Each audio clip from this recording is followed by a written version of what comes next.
नमस्कार प्यारे साथियों, प्रद्योत गुरुकुल में आपका हार्दिक स्वागत है। सभी को राधे राधे, सभी को शुभ संध्या। आप सबके लिए प्रद्योत गुरुकुल निरंतर प्रयासरत है।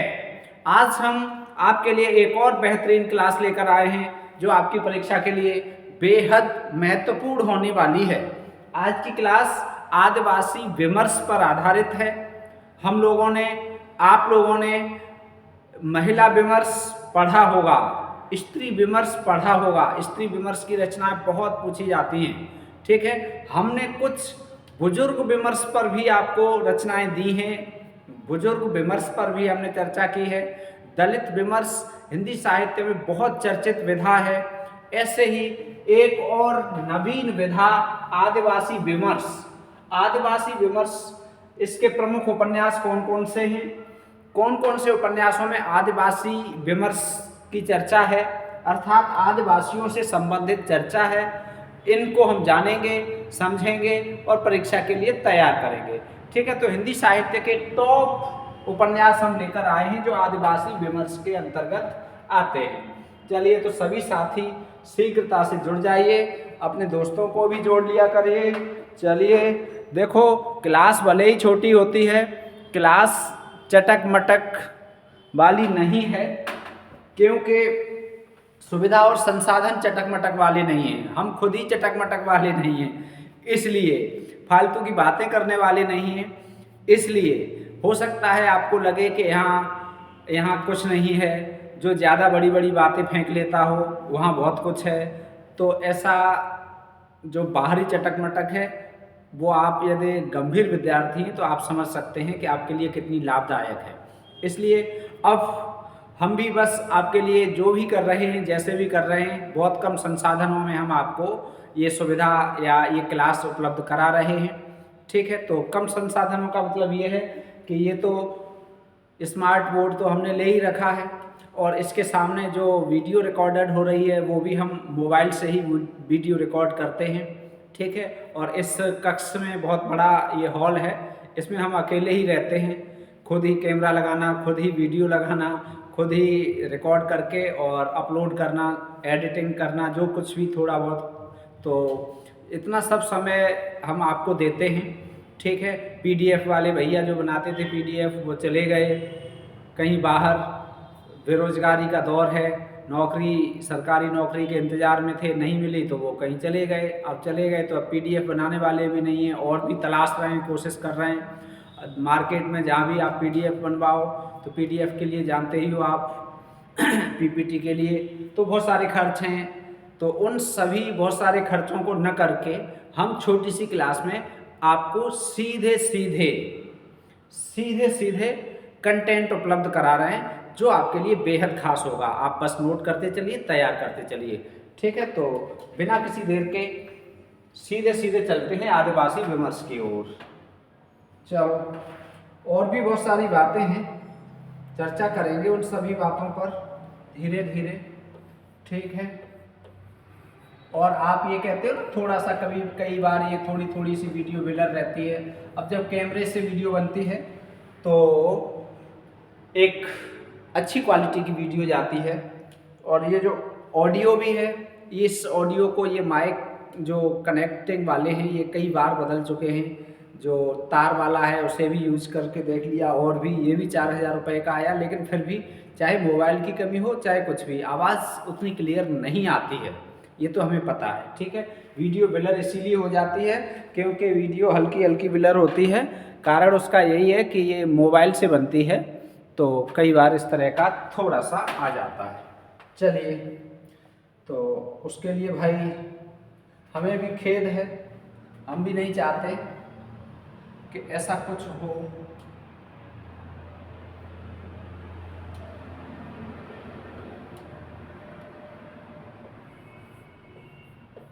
आदिवासी विमर्श, ठीक है, आदिवासी विमर्श के महत्वपूर्ण उपन्यास,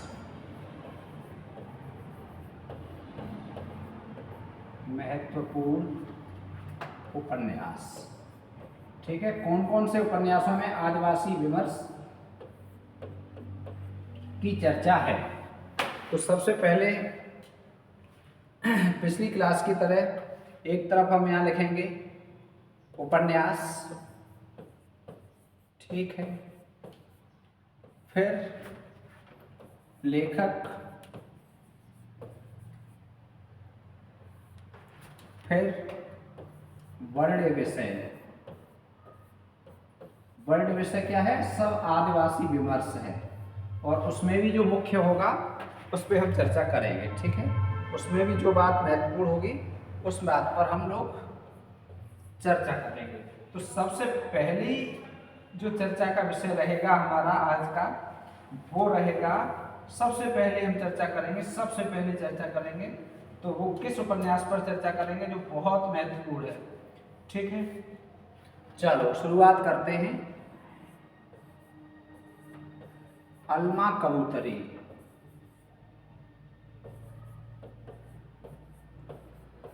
ठीक है, बहुत महत्वपूर्ण रचना है अलमा कबूतरी, वेरी वेरी इंपॉर्टेंट है। और इसे कौन सा पुरस्कार मिला है, हमने आपको पुरस्कार बताया है। यदि आपको याद है तो इस अलमा कबूतरी को जो पुरस्कार मिला है उसे आप कमेंट बॉक्स में लिख दीजिए, ठीक है, कौन सा पुरस्कार मिला है। इसके लेखक कौन है? लेखक की जगह इसकी लेखिका है मैत्रेयी पुष्पा। कौन है? मैत्रेयी पुष्पा, ठीक है। आदिवासी विमर्श की वह महत्वपूर्ण रचना है, परीक्षा में बार बार पूछी गई है। पुरानी टीजीटी 2009 में ये आया था पहली बार हमारी परीक्षा में, मतलब जो परीक्षा हमने दी थी उस परीक्षा में, ठीक है। तो और वर्ण विषय इसका क्या है? आदिवासी विमर्श। और आदिवासी विमर्श में भी कहाँ के आदिवासियों की कथा है? तो ये बुंदेलखंड, ठीक है, बुंदेलखंड के आदिवासियों की कथा, ठीक है, बुंदेलखंड के आदिवासियों की कथा है इसमें, ठीक है। कहानी कहाँ की है? बुंदेलखंड के आदिवासियों की है। सही दिख रहा है अब? ठीक है, हम भी दिख रहे हैं डबल, ये परछाई आ जाती है, ठीक है। स्टूडियो उस तरह का नहीं बन पाया है, बस लाइटें फिटिंग करा रखी हैं जिससे कि पर्याप्त रोशनी रहे, और बोर्ड लगा हुआ है। ज़्यादा बड़ा जैसे स्टूडियो होता है साउंड प्रूफ वो नहीं है। बाहर रोड पे जो भी वाहन चलते हैं उनकी बहुत अधिक ध्वनि आती है जो व्यवधान देती है, ठीक है। चलो, अलमा कबूतरी आप समझ गए, वेरी इंपॉर्टेंट है, बहुत बढ़िया है, ठीक, बहुत महत्वपूर्ण है। अब अलमा कबूतरी के बाद जो दूसरी हम चर्चा करेंगे वो है धार। ये भी वेरी इंपॉर्टेंट उपन्यास है, ठीक है। धार उपन्यास बहुत महत्वपूर्ण है, बहुत महत्वपूर्ण है, ठीक है। और ये किनका है? संजीव का है। बहुत आता है, सीधे सीधे ये आदिवासी विमर्श के उपन्यास महत्वपूर्ण है। तो ये देखो, भले ही ये ना आए कि आदिवासी विमर्श का उपन्यास कौन सा है, लेकिन ये तो आ ही सकता है कि धार के लेखक कौन है, अलमा कबूतरी की लेखिका कौन है। ऐसे ही प्रश्न जैसे भारत पाकिस्तान की विषय वस्तु पर जो उपन्यास हैं, अब उनका ऐसे न पूछकर ऐसे भी पूछा जाता है, सीधे सीधे भी पूछे जाते हैं जो महत्वपूर्ण है। तो आदिवासी विमर्श की महत्वपूर्ण रचनाएं हैं ये अलमा कबूतरी, धार। अब इस धार में क्या है? धार में क्या है? संथाल, संथाल, संथाल परगना, परगना, और छोटा नागपुर, छोटा नागपुर, ठीक है। इन दोनों स्थानों के आदिवासियों की कथा है, इन दोनों स्थान के आदिवासियों की कहानी है, ठीक है। और इसकी नायिका है मैना। नायिका कौन है? नायिका कौन है? मैना, ठीक है, इसका मतलब नायिका। नायिका कौन है इसकी? मैना। ठीक है, पूछी जाए तो। चलो, बहुत महत्वपूर्ण है। अगला देखते हैं अब। तीसरा देखो,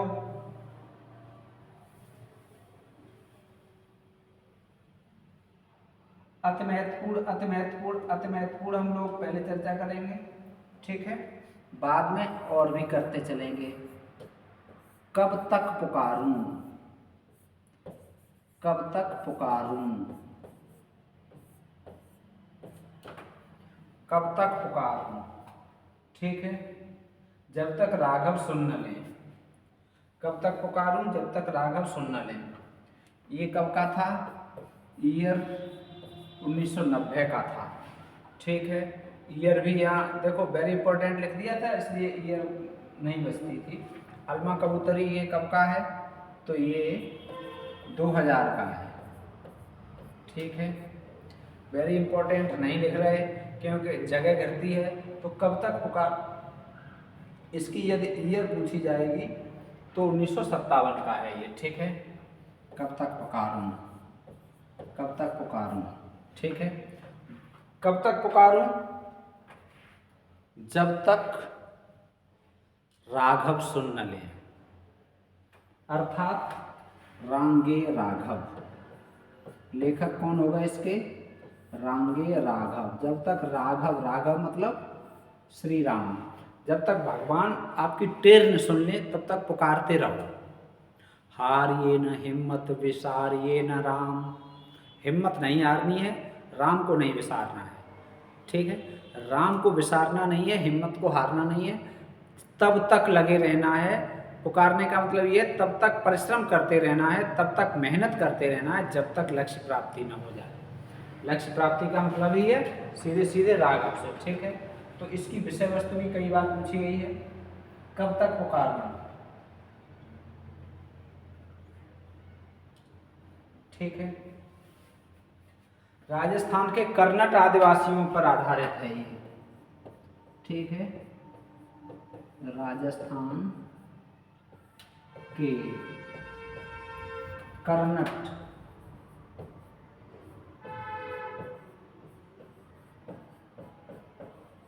आदिवासियों पर आधारित है। ठीक, राजस्थान के कर्नट आदिवासियों पर आधारित है, नटों पर आधारित है, ऐसे कह सकते हो। ठीक है, राजस्थान के नटों पर आधारित है, बहुत महत्वपूर्ण है और इसकी विषय वस्तु भी बहुत पूछी गई है। और यहाँ नायक पूछा जाएगा तो नायक लिख देंगे आप, नायक सुखराम है। कौन है?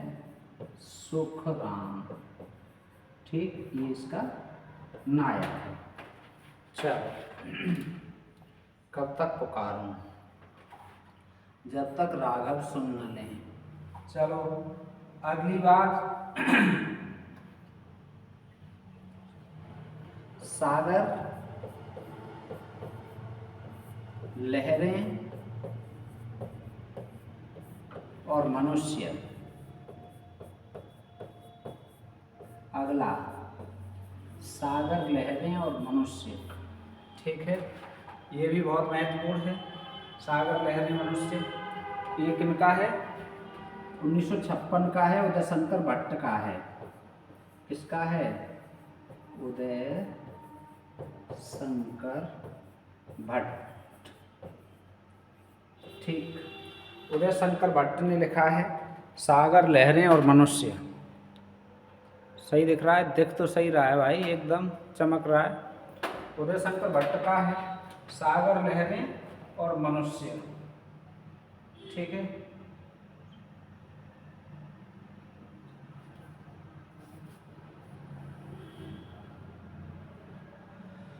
अब इसमें वर्ड विषय क्या है? मुंबई के मछुआरों की कथा है। कोला मछुआरे, कोला आदिवासी हैं मुंबई। अब पूरा लिखते हैं तो इसमें स्पेस नहीं बचता है। किसकी कथा है? मुंबई में एक क्षेत्र है बरसोबा, वहाँ पर कोली जाति है, उसके मछुआरों की कथा है। तो दो चीजें मुख्यतः हम लिखे दे रहे हैं, एक तो मुंबई, ठीक है, और कोली जनजाति, मछुआरों की कथा है, कोली जनजाति के मछुआरों की कथा है इसमें, ठीक है। अर्थात मुंबई से संबंधित है। सागर, लहरें और मनुष्य, सीधे सीधे आप समझ सकते हो सागर कहाँ है, मुंबई के किनारे।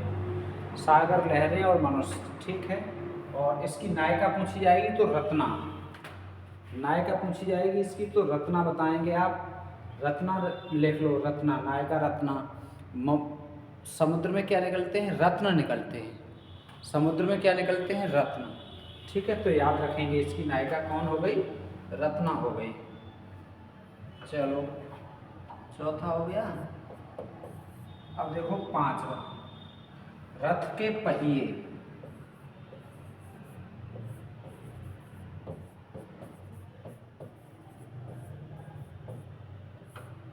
रथ के पहिए, ठीक है, 1952 का है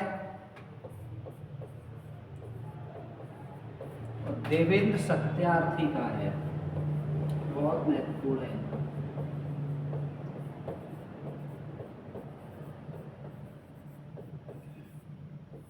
देवेंद्र सत्यार्थी, बहुत महत्वपूर्ण, रथ के पहिए, देवेंद्र सत्यार्थी। अब इसमें वर्ड विषय, तो मध्य प्रदेश के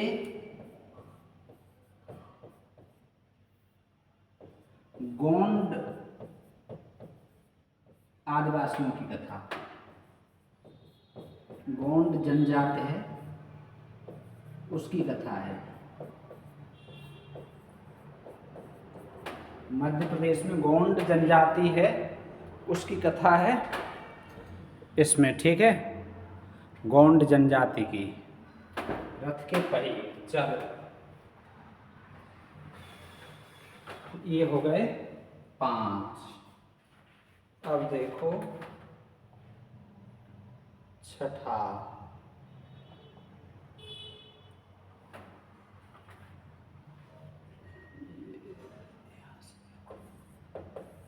छठा देखो, अब छठा, चलो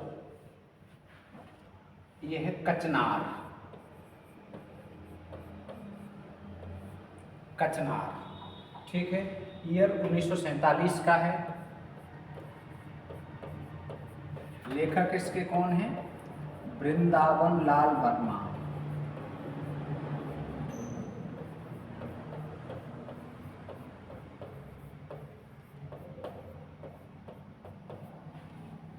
एक भाई साहब हैं, वैसे तो जब भी क्लास होती है तो मैं लिखने के बाद बोर्ड से हट ही जाता हूँ, कुछ थोड़ी बहुत चर्चा करनी होती है तो सामने आना ज़रूरी होता है।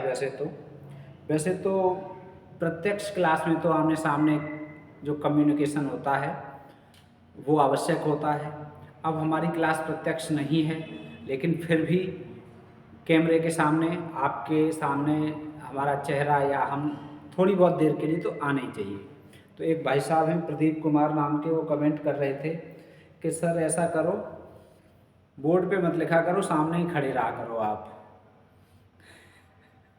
तो जब कि हम सामने बहुत कम देर के लिए खड़े होते हैं, सामने नहीं आएंगे तो पता कैसे लगेगा कौन पढ़ा रहे हैं। लिखने के बाद तो हम हट ही जाते हैं कि आप ही सामने रहते हो तो मैं कब लिखूं, कब स्क्रीनशॉट लूं। तो स्क्रीनशॉट लेने का, लिखने का पर्याप्त समय देता हूं। शुरुआत में कुछ ज़रूर थोड़ा बहुत सामने में ज़्यादा रहता था, तो आप लोगों ने बार बार कहा कि सर थोड़े हट जाओ, स्क्रीनशॉट लेने में या इसमें दिक्कत होती है। तो अब तो मेरी आदत में पड़ गई है कि एक शब्द लिख देता हूँ, फिर भी हट जाता हूँ कि आपको लिखना है, देखना है तो आप देख लें। लेकिन कोई बात नहीं, इस तरह के किसी भी कमेंट का कोई प्रभाव नहीं है, लेकिन बस बता रहा हूँ कि, और ये भी, हाँ ये भी कहा कि ऐसा और बताना कि किस तरह से पढ़ाया जाता है। तो वैसे किस तरह से पढ़ाया जाता है यदि ये पूछना चाहोगे तो ये भी बता देंगे। उसका कारण क्या है कि ये पढ़ाने का जो, जैसे आपने बीएड किया होगा तो बीएड में आपको बताया गया होगा कि कैसे पढ़ाया जाता है। तो हमने भी बीएड किया है, एक अच्छे कॉलेज से किया है, अलीगढ़ से किया है। तो अच्छा कॉलेज, वहाँ अच्छे ढंग से सिखाया गया। उसके बाद हमने एमएड भी किया है, एमएड भी अच्छे कॉलेज से किया है, सिकोहाबाद से किया है। तो वहाँ भी एमएड में भी पढ़ाया गया। उसके बाद बीएड और बीटीसी कॉलेज में एचओडी भी रहे हैं, तो वहाँ शिक्षण कार्य खूब अच्छे से किया है। अपने यहाँ भी बीएड और बीटीसी वाले जो ऑफलाइन बैच रहता है वो टेट और सुपर टेट का ही रहता है। तो प्राइमरी शिक्षक में लगभग 1500 से ज़्यादा 700 800 900 कंफर्म संख्या नहीं है, क्योंकि एक एक बैच में 500 बच्चे थे, तो बता ही नहीं सकते कि कितने बच्चे लगे हैं। तो लगभग 1000 के आसपास बच्चे बेसिक में टीचर हो गए हैं। तो उन्हें ये बताना कि कैसे पढ़ना है, कैसे पढ़ाना है, ये सब आता है। बीएड भी किया है हमने, बीटीसी भी किया है, नेट भी हैं एजुकेशन में, ठीक है। शिक्षण शास्त्र में नेट हैं, तो शिक्षण शास्त्र में जो असिस्टेंट प्रोफेसर की योग्यता है वो भी धारित है, उसे भी धारण किए हुए हैं। तो कैसे पढ़ाया जाता है, कैसे पढ़ाया जाना चाहिए, कैसे पुस्तक पढ़नी चाहिए, बोर्ड कैसे साफ करना है, बच्चों की तरफ कम्युनिकेशन कैसा होना चाहिए, तो ये सारी चीज़ें आती हैं। तो हालांकि अब हम क्लास यहाँ पर ऑफलाइन कर रहे हैं और हिंदी की कर रहे हैं, और हिंदी साहित्य में भी बस रचनाएं कर रहे हैं। जब हिंदी साहित्य में जैसे गद्य या काव्य की क्लास होगी तो एकदम आनंदमयी क्लास होती है। सामने जब बच्चे होते हैं तो और ज़्यादा आनंदमयी क्लास होती है। यहाँ तो बस बहुत दिनों में तो यही लगा किसे पढ़ाऊँ, कैसे पढ़ाऊँ, जहाँ सामने एक एक बार में 500 600 बच्चे, 400 500 बच्चे बैठे हों, उन्हें पढ़ाते हों और फिर सिर्फ कैमरा के सामने खड़े हों, तो कुछ अजीब अटपटा सा लगता था। अब धीरे धीरे आदत में आ गया है, ठीक है। तो यदि आपको यही पूछना है तो आप आ जाइए, यहाँ पर पढ़ाते हैं हम, आप देखिए आके कैसे पढ़ाना है, सब सिखा देंगे, ठीक है। चलिए, तो वृंदावन लाल वर्मा, कचनार किसने लिखा है? वृंदावन लाल वर्मा ने लिखा है, ठीक है। अंचल दामोनी का है ये, ठीक है। कचनार नाम की जो जनजाति है उसकी कथा है, जनजाति की कथा। बस काम पर हम विश्वास रखते हैं, फालतू की बातों पर नहीं रखते हैं, ठीक है। कौन क्या कहता है इस पर भी विशेष कोई महत्व नहीं। और जो लोग प्रशंसा करते हैं उनके लिए हृदय से धन्यवाद है। बहुत सारे कमेंट आते हैं, कमेंट तो हमने कभी पढ़ ही नहीं पाए, ठीक है। कल भी एक भैया ने कमेंट किया था, हमें अभी फ़िलहाल नाम नहीं याद, तो उन्होंने ये कहा कि यदि आज बिहारी लाल होते तो आपके जैसे होते। तो बहुत बहुत धन्यवाद।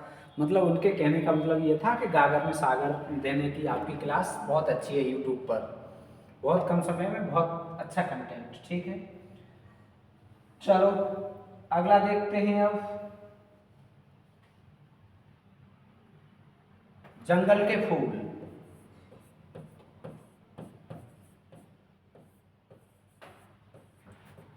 जंगल के फूल, ठीक है। अब ये जो जंगल के फूल है ये 1960 का है, राजेंद्र अवस्थी जी का है, ठीक है। 1960, राजेंद्र अवस्थी, राजेंद्र अवस्थी।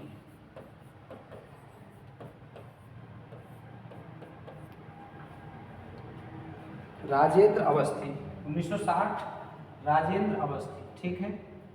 जंगल के फूल, ठीक है। तो ये इसकी कथा भी मध्य प्रदेश में जो बस्तर है वहाँ के गोंड जनजाति पर आधारित है। गोंड जनजाति पर, ठीक है, ऐसे ही देख लो यहीं तक। मध्य प्रदेश में गोंड जनजाति की कथा इससे जुड़ी हुई है, जंगल के फूल से, ठीक है। चलो अब देखते हैं अगला, 8वां, सांप और सीढ़ी।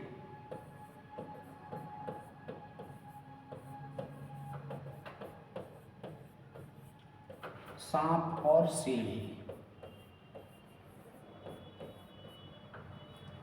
सांप और सीढ़ी, तो ये 1971 का है और सानी का है, ठीक है। सांप और सीढ़ी, सानी, ठीक है। और उड़ीसा की जनजाति की इसमें कथा है, ठीक है। कहाँ की कथा है इसमें? उड़ीसा की।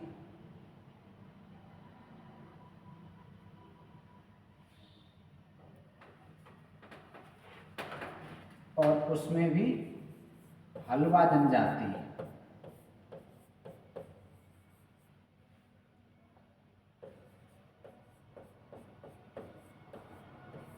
हलवा जनजाति की कथा, ठीक है। चलो अब 9वां,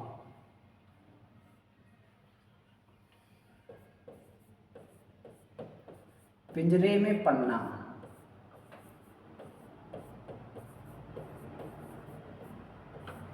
पिंजरे में पन्ना, ठीक है। ये मणिमधुकर का है। किनका है? मणिमधुकर। और राजस्थान की कथा है इसमें, ठीक है। राजस्थान की जनजाति की। पिंजरे में पन्ना 81 का है वैसे ये, 1981, मणिमधुकर, ठीक।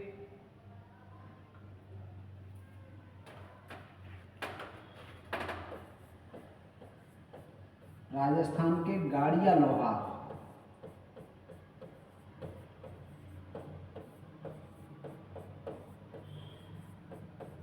जनजाति की कथा है इसमें, ठीक। पिंजरे में पन्ना। अब इसके बाद अगला देखो 10वां,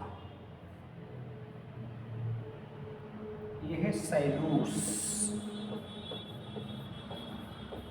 सैलूस बहुत अच्छा उपन्यास है, 1986 का है। शिव प्रसाद सिंह का है।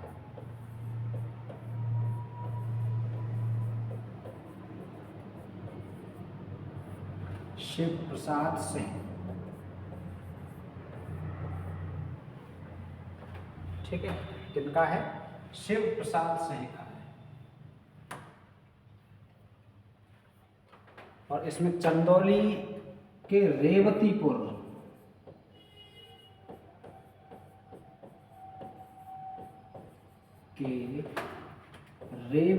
गांव की कथा।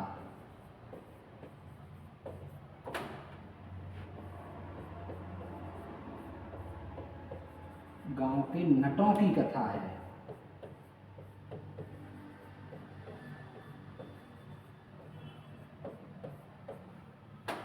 नटों की कथा, ठीक है। नटों की कथा।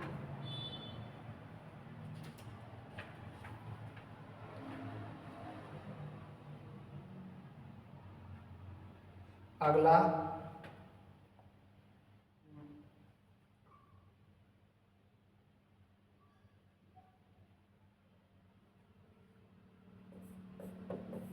जहां जंगल शुरू होता है।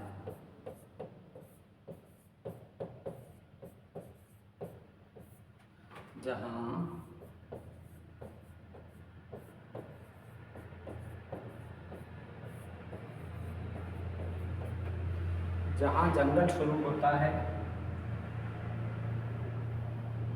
संजीव का है।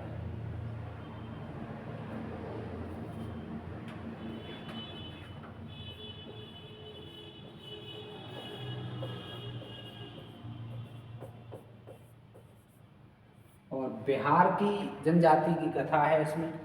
कहाँ की कथा है?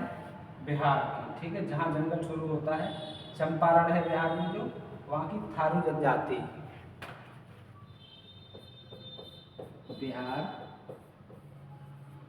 थारू जनजाति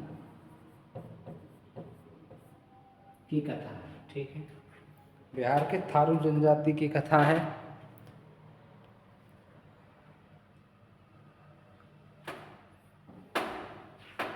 चलो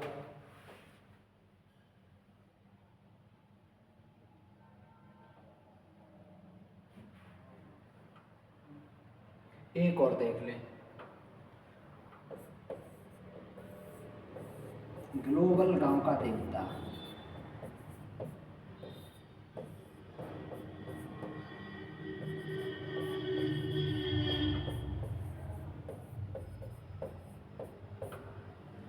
ग्लोबल गांव का देवता ये 2009 का है उपन्यास।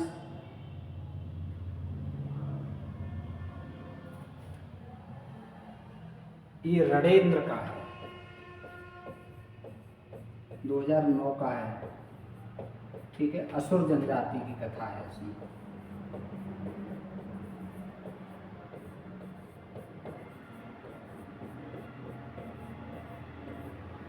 ठीक है, चलो तो ये महत्वपूर्ण हो गए। और आदिवासी विमर्श से संबंधित प्रश्न आएगा तो यहाँ से बाहर नहीं जाएगा, इतना ही पढ़ना है इसमें, ठीक। इससे ज़्यादा नहीं पढ़ना है। 12 उपन्यास इसमें हमने आपको बताए हैं, ये टॉप 12 उपन्यास हैं, ठीक है। ये इस पेज वाले ज़्यादा महत्वपूर्ण हैं, इस पेज वाले कम महत्वपूर्ण हैं। हालांकि महत्वपूर्ण सब हैं, लेकिन ये वाले ज़्यादा हैं, ठीक है। अब इनमें किस तरह से प्रश्न आएगा वो आप देख लेंगे। ये प्रश्न अलमा कबूतरी में कहाँ के आदिवासियों की कथा है, तो बुंदेलखंड की, ठीक है। धार में कहाँ की है, छोटा नागपुर, ठीक है। धार किसने लिखा है, कब तक पुकारूं किसने लिखा है। तो ये टॉप उपन्यास हैं, ठीक है। ज़्यादा बाहर इससे नहीं जाएगा, तो बस इतना आपको तैयार करके रखना है, ठीक। PDF इसकी चाहिए तो PDF Pradyot Gurukul Telegram channel से आप जुड़ जाना, PDF हम शेयर कर देंगे। आज हमने कई दिनों की PDF एक साथ शेयर की। अब कोशिश करेंगे कि अगले दिन, आज क्लास होगी तो अगले दिन आपको हम PDF देने की कोशिश किया करेंगे, ठीक है। और पढ़ते रहिए भाई, करते रहिए मेहनत, जुड़े रहिए ऐसे ही प्रद्योत गुरुकुल से। हमें दीजिए इजाज़त, नमस्कार।